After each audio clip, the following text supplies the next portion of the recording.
There's a silent crisis happening in your body right now that no one wants to talk about, but ignoring it for just 24 more hours could change your life forever. You sit down on the toilet in the morning and nothing happens. You strain, you wait. Maybe you read the paper, scroll through the news on your phone, and 15 minutes later, you walk away with a sick feeling in your stomach and a small, hard pellet in the bowl that left you more exhausted than the day before. That exhaustion is not normal. That heaviness is not normal. The bloating, the backup, the dull ache that lives under your ribs after lunch is not a part of getting older that you have to accept. It is a signal. Your body is telling you that a system designed to run like clockwork has fallen out of rhythm, and if you keep pretending the warning light is something you can live with, the engine underneath will eventually stall. Today, I am going to show you 5 things I would never let a patient over 65 keep doing if they want to stay independent, stay out of the hospital, and keep waking up with energy. None of them involve an expensive drug. None of them require a painful procedure. They all begin in your kitchen, your bathroom, and your morning routine, and they all start working within 72 hours if you follow the protocol I am about to walk you through, step by step, the same way I would if you were sitting in my exam room right now. Before I give you the solution, I need you to understand the one mistake that 90% of seniors make every single morning that actually turns a simple, fixable problem into a medical emergency. That mistake is this, and I want you to hear it clearly. They wait. They push it off. They tell themselves, I will go later. Later never comes. Later becomes tomorrow. Tomorrow becomes next week. What begins as a sluggish morning turns into 3 days of nothing, then a week, then the kind of backup that sends someone to the emergency room with abdominal pain so severe they call an ambulance. The body is not designed to hold waste for days on end. When stool sits inside your colon, the colon keeps pulling water out of it, the way a sponge keeps drying on a countertop. The longer it sits, the harder, the drier, and the more painful it becomes to pass. That hardness is what causes hemorrhoids. That hardness is what causes fissures, those tiny tears at the opening that burn like a hot poker every time you try to go. That hardness is what causes the straining that, in a person over 65, can trigger a fainting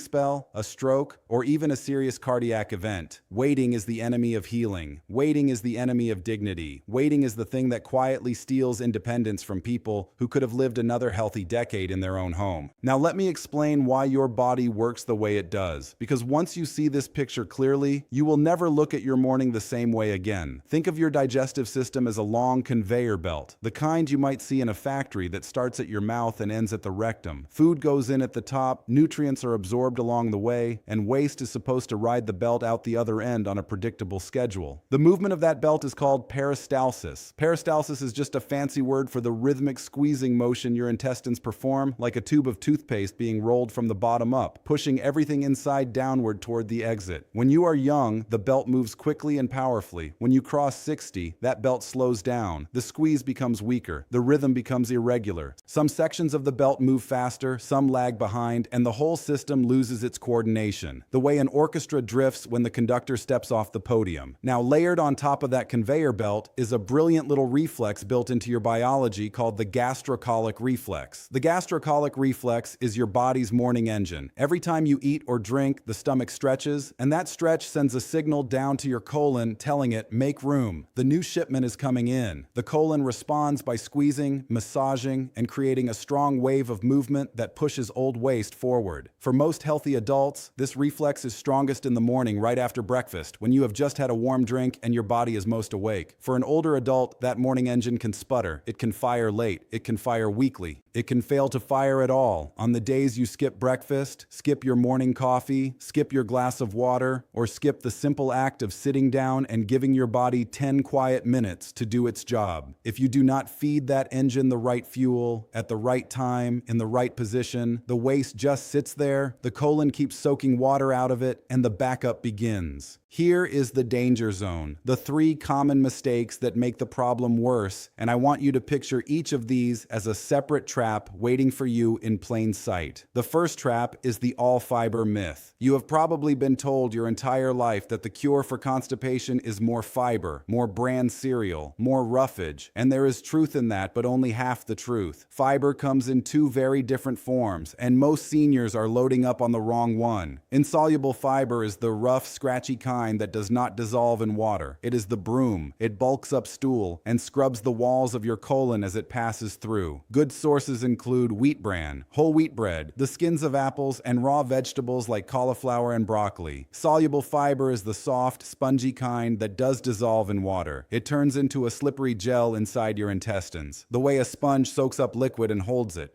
Good sources include oats, chia seeds, ground flaxseed, psyllium husk, beans, lentils, and the flesh of ripe pears and bananas. The mistake seniors make is eating huge bowls of bran cereal with orange juice for breakfast and expecting that to solve everything. What actually happens is the bran scrapes the colon without softening what is inside it, so the stool becomes a dry, painful mass that is harder to pass than the smaller stool you had before. The fix is not less fiber. The fix is the right fiber in the right proportion, and I will give you that exact proportion in a moment. If this simple idea about fiber helps clear up something you have been confused about for years, hit the like button so a friend or a family member who is struggling with the same thing can find this relief today. The second trap is the hydration lie, and I mean that gently because it is a lie so many well-meaning people have been told. You have probably heard the rule that you should drink 8 glasses of water a day, no matter what, no matter your size, no matter your kidney function, no matter what your cardiologist or your heart medications require. For a frail 75-year-old who weighs 120 pounds and takes a water pill for blood pressure, 8 glasses may be far too much. For a robust 68-year-old who weighs 200 pounds and takes no diuretics, 8 glasses may be far too little. The trap is treating hydration as a number instead of a system. The real rule is this: your stool is roughly 75% water. If your body is even mildly dehydrated, if your lips are slightly dry, if your urine is the color of weak apple juice instead of pale straw, your colon is pulling every spare drop of fluid out of the waste to keep your heart, your brain, and your kidneys functioning. The waste becomes a dry brick. You need enough water spread across the day, paired with a small amount of salt and electrolytes to keep the colon's fluid supply stable. The mistake is not drinking any water at all. The mistake is also drinking a giant glass all at once, then going dry for 6 hours. Your colon cannot stockpile water for later. It needs a slow, steady drip. The third trap is the worst one, and it is the one I warn my own family about. It is the trap of the pristine white porcelain throne, the modern Western toilet, the chair-shaped fixture that civilization has convinced you is normal. Your body was not built to sit upright on a chair to empty its bowels. Your body was built to squat. Think back to the colon as a garden hose, the way I mentioned at the start. When you sit on a standard toilet, the hose has a sharp kink in it, right where the rectum meets the pelvic floor. That kink is created by a small sling of muscle called the puborectalis, which loops around your rectum like a noose and tightens when you sit upright. In a squatting position, that sling relaxes, the kink opens, the hose becomes a straight downhill slide, and the waste falls out gently under the gentle pressure of your abdomen, with no straining at all. Strain is what kills older adults. Strain raises the pressure inside your chest cavity, spikes your blood pressure, stresses your heart, and pushes your pelvic floor downward in ways it was never meant to be pushed for prolonged periods. The fix is a small footstool, roughly 7 to 9 inches tall, placed in front of your toilet. You lean forward slightly, rest your elbows on your knees, raise your heels so your knees sit above your hip line, and let your body open the path it has been trying to open for years. If that single change, the height of a phone book under your feet, is something you can do tonight before bed, you have just done more for your long-term health than most over-the-counter remedies on the market can do in a year. Now let me give you the protocol, the simple step-by-step plan you can start tomorrow morning, written so you can do it without thinking, without buying anything fancy, and without ever needing to leave the house. Step 1, the moment you wake up before your feet even touch the floor, drink 1 full glass of room temperature water. Not ice cold, not hot. Room temperature. Your colon responds to warm fluid far better than cold because warmth gently triggers the gastrocolic reflex before you have even lifted a spoon. Step 2, walk to the bathroom, sit on the toilet with your feet elevated on that small stool, knees above your hips, lean forward, elbows on knees, and simply sit there for 10 minutes. Do not strain, do not push, do not read with the intention of producing something, just sit. You are giving your body a quiet appointment and you are training the morning engine to fire on cue. Step 3, after those 10 minutes, eat a real breakfast that includes soluble fiber. My favorite morning meal for an older adult is 1 cup of plain oatmeal, cooked with water, topped with 1 tablespoon of ground flaxseed, half a banana sliced in, and a handful of fresh blueberries. That single bowl gives you roughly 6 grams of soluble fiber, plus the natural sugars from the fruit that gently nudge your bowels awake, plus the warm liquid base that keeps everything soft. Step 4. Drink 1 more glass of water with that breakfast, and walk for 10 to 15 minutes afterward. Walking is the most underrated medicine in geriatric care. It does not have to be fast, it does not have to be far. A slow, easy stroll around the living room, around the block, around the backyard, contracts the muscles of your abdominal wall, gently rocks the intestines, and helps the conveyor belt move. Step 5. Repeat the bathroom visit after the walk if needed, again with your feet on the stool, again with no straining. That is the entire morning protocol. 5 steps, less than 30 minutes. If this morning routine feels like something you could actually do starting tomorrow, subscribe to this channel and turn on notifications so the next time I share a senior-specific plan like this one, it lands in your hands before it lands in anyone else's. Now let me talk about the 4 long-term pillars of digestive health for anyone over 65. These are the daily habits, the small choices you make without thinking, that either keep your system running smoothly or quietly clog it up year after year. The first pillar is hydration, and I want to expand on what I told you earlier. Aim for steady sips throughout the day, not giant floods. A simple way to do this is to keep a water bottle, marked with hourly lines, near your favorite chair, and take a few sips every time the news changes on television, every time you finish a phone call, every time you stand up from a meal. Add a small pinch of high-quality salt or a splash of electrolyte solution to one of those glasses in the heat of summer, because plain water without electrolytes can sometimes leave you still subtly dry. The second pillar is movement. Your colon is a muscle. Muscles that are not used become weak. A short walk after each meal is more powerful than any single remedy on the pharmacy shelf. If walking is hard for you because of arthritis or fear of falling, seated leg lifts, gentle torso twists, and slow marching while holding the back of a sturdy chair are all excellent substitutes. The goal is to keep your abdominal wall awake, because the abdominal wall is the soft fist that helps squeeze the conveyor belt along. The third pillar is fiber balance, and this is where most people get it wrong for years. Aim for roughly 2/3 of your daily fiber to come from the soluble spongy kind and only 1/3 from the insoluble scratchy kind. That proportion keeps your stool soft, bulked, and easy to move without scraping your colon raw.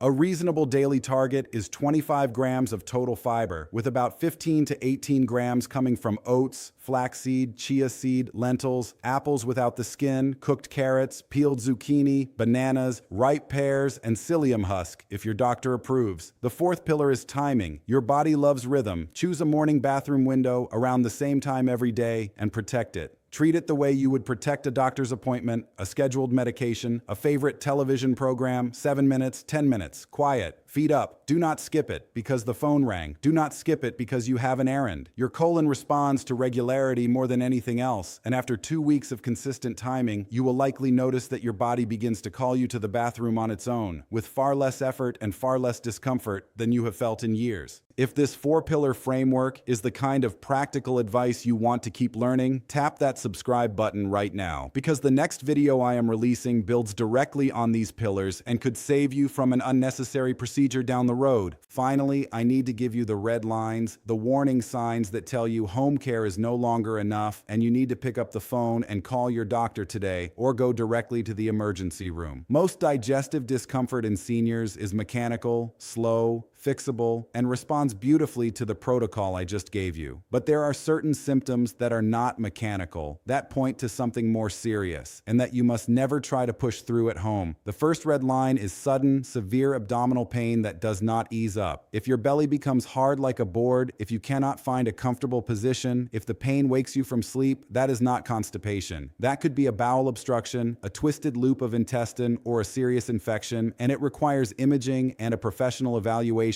within hours. The second red line is blood. A few drops of bright red blood on the tissue after a hard stool are usually a hemorrhoid or a small fissure, and they are common. But dark, tarry, black stool that looks like coffee grounds or any significant amount of fresh blood is a red line. It can signal bleeding higher up in the digestive tract, and it needs to be investigated quickly. The third red line is unexpected weight loss. If the bathroom trouble is paired with losing 5, 10, or 15 pounds without trying, your body is telling you something is consuming energy it should not be consuming, and that deserves a stool test, blood work, work, and a conversation with your physician. The fourth red line is vomiting that smells like stool or contains material that looks like stool. That is a surgical emergency, and you need an ambulance, not a phone call. The fifth red line, and this is the one I see most often missed, is an unexplained change in bowel habits that lasts longer than 2 weeks despite doing everything I have just taught you. If the new pattern persists, if it shifts from your lifetime norm in a way that does not return, it deserves a real medical workup, not another bottle of over-the-counter pills. Ignoring those 5 red lines is how quiet problems become loud emergencies. So let me bring this all together, because what I have just walked you through is more than a list of tips. It is a complete reframe of how to think about one of the most common, most under-discussed, most dignity-stealing problems of getting older. Your digestive system is not something that has to fall apart. It is something that can be retrained, rehydrated, refueled, and supported by 5 simple decisions you make every morning, every meal, every walk around the block, the morning glass of water, the oatmeal with ground flaxseed and banana, the footstool under your feet, the 10 quiet minutes on the toilet with no straining, the walk after breakfast. These are not glamorous. They are not expensive. They do not require a copay, a referral, a prescription, or a long drive. They require only that you give yourself the same respect and the same patience you would give a grandchild you were trying to teach something important. Aging is not a slow surrender. Aging is a long conversation between you and your body, and the language of that conversation is your everyday choices. If this conversation mattered to you today, share this video with someone you love who deserves to hear it too. Leave me a comment telling me which of these 5 pillars you are going to start with first, and I will see you in the next one.